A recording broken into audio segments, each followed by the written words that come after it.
Back in 2016, my husband and I decided to go on a camping trip in eastern Pennsylvania. We were both pretty broke at the time, so we weren't looking for one of those nice campgrounds with showers and paved spots. We wanted something primitive. We found an area where camping was free, basically just undeveloped state forest land. There was barely a road, no cell service, and according to the map, we were miles from the nearest tiny town. We were looking for total isolation, and we definitely found it. But we weren't as alone as we thought. On the way in, driving down this muddy, rutted-out gravel trail, we passed two people who, looking back, were huge red flags. I don't know for sure if they were connected to what happened later, but they set the tone for the whole trip. The first was a woman standing next to a pickup truck pulled off to the side of the narrow road. She had the hood popped open. Usually my husband is the type of guy who will stop and help anyone. He's got jumper cables and tools in his trunk, and he's pretty handy. But as we got closer, he just slowed down a little, looked at her, and then kept driving. I asked him why he didn't stop. He said something about her that just felt off. He told me, "When people are stranded out here, they look relieved when they see another car. They wave their arms. They try to flag you down. She didn't do any of that. She just stood there staring at us like she knew we were going to stop." I hadn't noticed that detail, honestly. I just saw a woman in trouble, but I trusted his gut. We kept driving for another 20 minutes until we found a clearing that looked decent.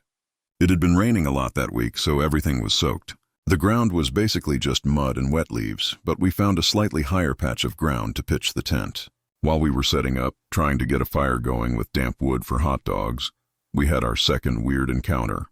A beat-up blue sedan drove past us slowly. It was weird because the road didn't really go anywhere except deeper into the woods. About 10 minutes later, the same car drove back the other way. The driver, a middle-aged guy with a thick beard, was staring right at us as he passed. He didn't wave or nod. He just watched us until he went around a bend. Minutes after that, he passed again, going back into the woods. My husband was getting uneasy. He pointed out that the guy had no camping gear in his car. He was just driving back and forth on a dead-end dirt road. We briefly debated packing up right then. The vibes were bad, but we had already driven around for 2 hours trying to find a dryish spot, and the mud on the main track was getting worse. We figured if we moved, we'd just leave tire tracks right to our new spot anyway, so we rationalized it. Maybe he was just a local looking for a spot to hunt, or maybe he was just weird. He didn't come back a fourth time. We ate our hot dogs, drank some water, and goofed off until it got dark. The woods get incredibly dark when there's no light pollution. We crawled into the tent around 10 p.m, and despite the earlier weirdness, we fell asleep pretty fast. Sometime around 3:20 a.m., I was jolted awake by the loudest sound I have ever heard in the woods. I can't even describe it perfectly. It didn't sound like an animal. It sounded mechanical. My husband later described it as a chain gun revving up, like that metallic grinding sound before it actually fires. Another way he described it was like someone dragging a metal shovel over gravel, but amplified through a massive loudspeaker. It was aggressive, unnatural, and terrifyingly loud. My husband shut straight up in his sleeping bag. He scrambled to the little mesh window of the tent and peered out. It was dead silent outside now, just the usual crickets. "What was that?" I said. I was shaking. He stayed quiet for a second, still looking out. Then he lay back down, but he didn't relax. "It was probably just some machinery way off in the distance," he told me back. "Sound carries weird out here. Go back to sleep." I wanted to believe him, so I tried to close my eyes, but he didn't go back to sleep. I could feel him lying perfectly still next to me, rigid, listening.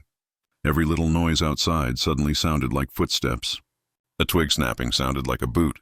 Wind rustling the wet leaves sounded like someone brushing against the tent. After about 20 minutes of just lying there in the dark, terrified, he suddenly sat up. "Get dressed," he said. His voice wasn't a whisper anymore, but it was low and serious. "We're leaving now." I didn't argue. I pulled my jeans on over my pajama pants. Before he unzipped the tent door, he reached into his duffel bag and pulled out a machete we had bought specifically for this trip. It was still in the plastic retail packaging. He ripped the plastic off as quietly as he could.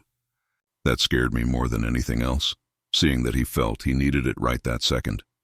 "Stay close to me. We are just throwing everything in the trunk. Don't bother folding anything," he said. We burst out of the tent. The moon was bright enough that we could see our campsite pretty clearly. No one was there. We worked fast, adrenaline pumping, throwing the sleeping bags and the tent into the back of his car in a disorganized pile. I was scanning the tree line the whole time, expecting to see that bearded man just standing there watching us. Just as we were about to jump in the car, I saw it. Right next to our fire pit, which was just cold gray ash now, there was a soda can. It was standing perfectly upright. We didn't drink soda. We hadn't brought any can with us at all, and it definitely wasn't there when we went to sleep. Someone had been standing right outside our thin nylon tent while Wes slept. We jumped in the car and locked the doors. My husband jammed the keys in the ignition, and that's when he told Meth the truth. "That noise wasn't miles away," he said as we sped down the muddy track, sliding around the corners. "It sounded like it was 50 FT down the road. I just didn't want you to panic while we were stuck in the tent." He was constantly checking the rear view mirror. Afraid we were being followed, he also told me he was half expecting the car not to start. He thought maybe the reason they hadn't attacked us yet was that they had siphoned our gas to strand us there. Luckily, we had a hybrid. Even if they had drained the tank, we had enough electric battery to get a few miles down the road to civilization. We nervously joked later that it would make a great commercial. Number of brutal murders avoided by driving a hybrid, too. We didn't see the blue car or the broken-down truck on the way out. We drove until we hit a main highway and found a cheap motel with bright lights in the parking lot. I don't know what that noise was. I don't know if it was the man in the sedan trying to scare us out of the tent or something else entirely, but I know someone was close enough to hear us breathing while Wes slept, and they left that soda can to lead us know. We still go camping, but Wes stick to state parks with rangers and plenty of other people around. I spent my freshman year's winter break visiting my cousins up in North Dakota. If you've never been there in winter, you don't understand how desolate it gets. It's just miles of flat, open snow and freezing wind that cuts right through you. One night, we were at their friend's house with some other girls. It got late around 3 a.m. and I was exhausted. I didn't want to sleep on a basement floor, so I decided to just walk back to me cousin's place. It wasn't a huge town. The houses were spread out with patches of woods and open fields between them. The cold air hit me hard when I stepped outside. The moon was out reflecting off the snow, so it was surprisingly bright. I took the usual path, which cut straight behind the friend's house, through a wooded area and then across a large open field to my cousin's neighborhood. I was shuffling through the deep snow, head down against the wind, just trying to get home fast. I happened to look up and to my left, about 10 miles from where I was standing, maybe 75 yards away, near the edge of the trees. There was another figure walking in the opposite direction. I saw him a split second before he saw me. When he noticed me, he jerked his shoulders up, obviously startled. I laughed out loud. It was just a nervous reaction because he scared me. I gave a little wave like, "Oops, sorry, you startled me." He didn't wave back. He just stopped dead in his tracks and stared at me. I stopped too, thinking he might say something. That's when I realized he was wearing a full-face sky mask. It wasn't that weird because it was freezing out, but he was huge, really tall. We just stood there for what felt like forever. Two strangers in the middle of nowhere at 3 a.m. A massive shock went through my heart, and it wasn't from the cold. My gut told me I needed to leave right now. I turned away from him and started walking fast toward the path. I glanced back over my shoulder. He wasn't standing there anymore. He was running straight at me. Pure adrenaline kicked in. I knew if he stayed in the open field, he'd catch me easily. I made a split-second decision and bolted straight into the thicker part of the woods, hoping I could lose him in the trees. The snow was deeper in there, and I kept tripping over roots I couldn't see. I could hear him crunching through the snow behind me, heavy footsteps getting closer. I pushed harder, my lungs burning. Suddenly, up ahead in a small clearing, I saw two more figures standing perfectly still. They were also wearing ski masks. I almost stopped, thinking maybe they could help. But then they both raised their hands slowly and waved at me in perfect unison. It was the creepiest thing I'd ever seen. They weren't friendly waves. It felt like a trap. I didn't follow the path toward them. He veered hard to the right, plunging deeper into the totally untouched woods where it was pitch black. I ran until I couldn't breathe anymore, until my legs gave out and I collapsed in the snow. I listened. Silence, no crunching footsteps, no heavy breathing. I had lost them, but I was completely lost myself. I wandered for probably an hour, freezing to death, until I saw a dim yellow light through the trees. It was Asmal's rundown cabin.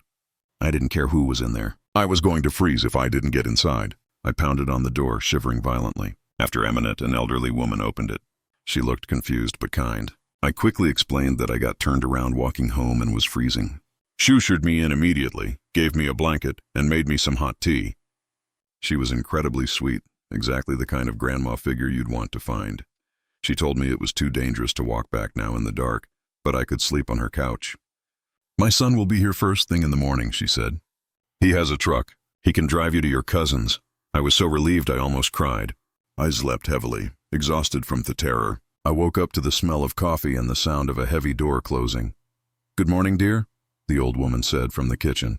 My son just got there. I sat up, rubbing my eyes, and looked toward the door. A man was standing there stomping snow off his massive boots. He was huge. He was wearing the same dark jacket and pants as the man from the field. He looked up at me and my blood ran cold. He wasn't wearing the ski mask anymore. He was holding it in his hand. It was him, the same guy who chased me. He didn't look surprised to see me. He just stared, a weird half-smile on his face. Ready for that ride? He asked. His voice was deep and flat. I actually think I know where I am now, I stammered, standing up and grabbing my coat.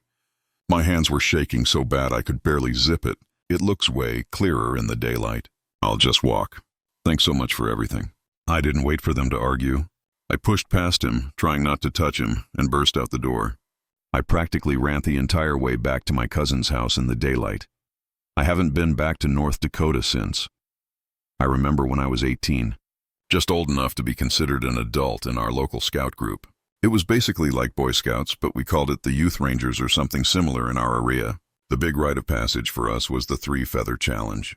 It was supposed to build character, teach survival skills, that kind of thing. First day, no food at all, just water.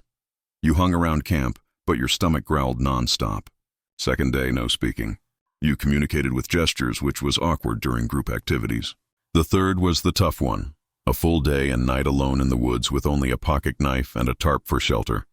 The rule was stay unseen by any human, then sneak back to camp at dawn without the sentries spotting you. Report to the camp master and you'd earn your feathers. I'd breeze through the first 2 days. Not eating wasn't fun, but I managed. The silent day was weird. I kept catching myself about to talk, but the third day I was ready. I grabbed my knife and tarp, waved goodbye to the group, and headed out from camp. Our woods were in a state park up in the northeast, dense with pines and oaks, trails that faded into nothing if you went far enough. I walked for hours, maybe 5 or 6 miles, pushing into the overgrown sections where thorns scratched my arms, and the ground was uneven with roots. I wanted the remotest spot possible, no chance of hikers or anyone stumbling on me. Found a small clearing surrounded by thick brush about as wild as it got without being totally lost. I set up my tarp between 2 trees like a lean-to and sharpened a stick with my knife just to pass the time. The day dragged. I hiked around a bit, careful not to leave the area, watched some birds and thought about life. As the sun set, it got spooky. The woods noise changed. Wind rustling leaves, distant owls hooting, branches cracking like something was out there. But nothing happened. I curled up under the tarp, knife in hand, and dozed off in fits. Woke up a few times to rustling, but it was probably deer or raccoons.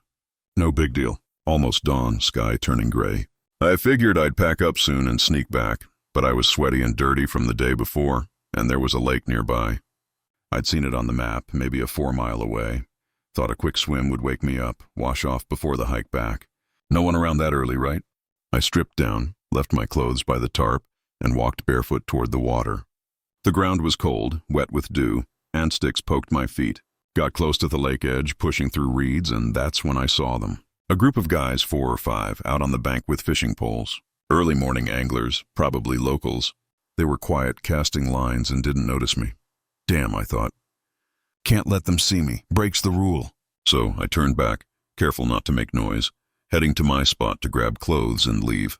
That's when it happened. One step, the ground felt soft like moss.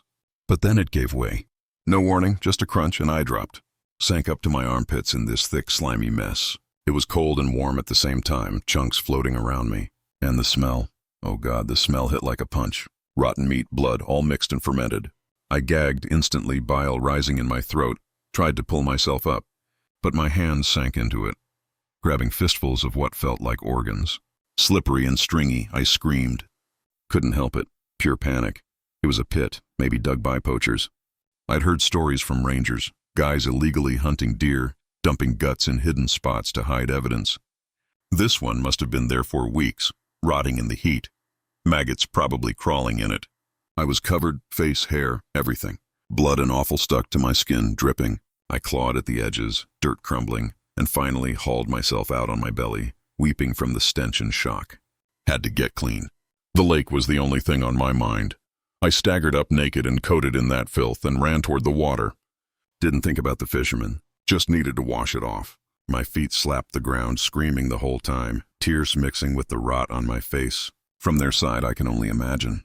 They're out there peaceful dawn fishing when this ungodly yell echoes from the woods.